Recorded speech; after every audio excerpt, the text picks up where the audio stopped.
প্রত্যন্ত গ্রামে জন্ম। বাবা একজন মৃৎশিল্পী। বাবাকে দেখেই হাতে খড়ি।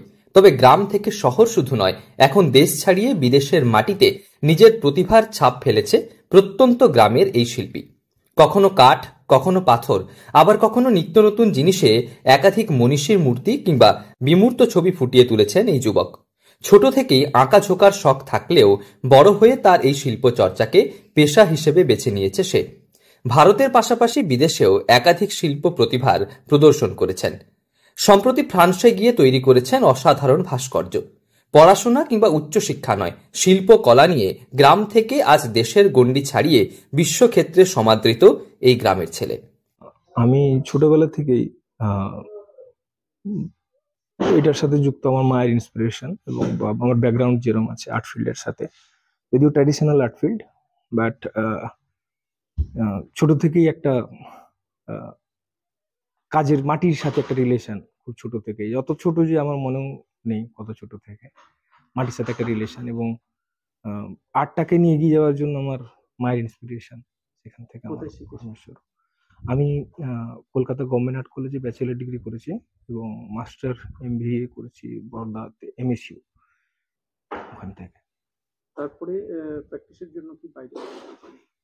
হ্যাঁ, প্র্যাকটিসের জন্য আমার অ্যাকচুয়ালি আর্ট ফিল্ডে কাজ করা শুরু হয় অস্ট্রিয়া থেকে। অস্ট্রিয়া একটা গ্যালারির সাথে আমি কানেক্টেড হই 2015 থেকে, এবং বর্তমানে নিজের বাড়িতেই করেছে আর্ট স্টুডিও।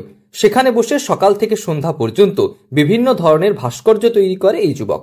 কখনো কাঠকে কেটে তাকে বিভিন্ন আকার দিয়েছে, আবার কখনো ছেনি হাতুড়ি দিয়ে পাথর কেটে তৈরি করেছে একাধিক মনীষীর মূর্তি।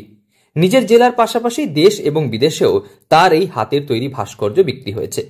তবে প্রত্যন্ত গ্রামের এই যুবকের শিল্পশৈলী এবং তার হাতের তৈরি একাধিক ভাস্কর্য দেখে মুগ্ধ হন সকলে।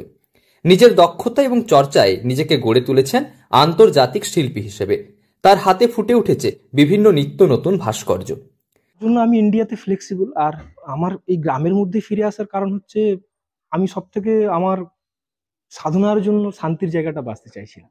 তার জন্য আমার গ্রামে ফেরা, এবং এখানে আমি যদি কিছু এখান থেকে উপার্জন করি বা এখান থেকে যদি আমি কিছু করতে পারি, তাহলে তার সেই উপায়ে আমি যাতে গ্রামের কিছু উন্নয়ন বা আমার তরফ থেকে সমাজমূলক যে কোনো কর্ম হবে সেটা যাতে আমি করতে পারি, সেটা লক্ষ্য রেখেই আমি গ্রামে ফিরে এসেছি।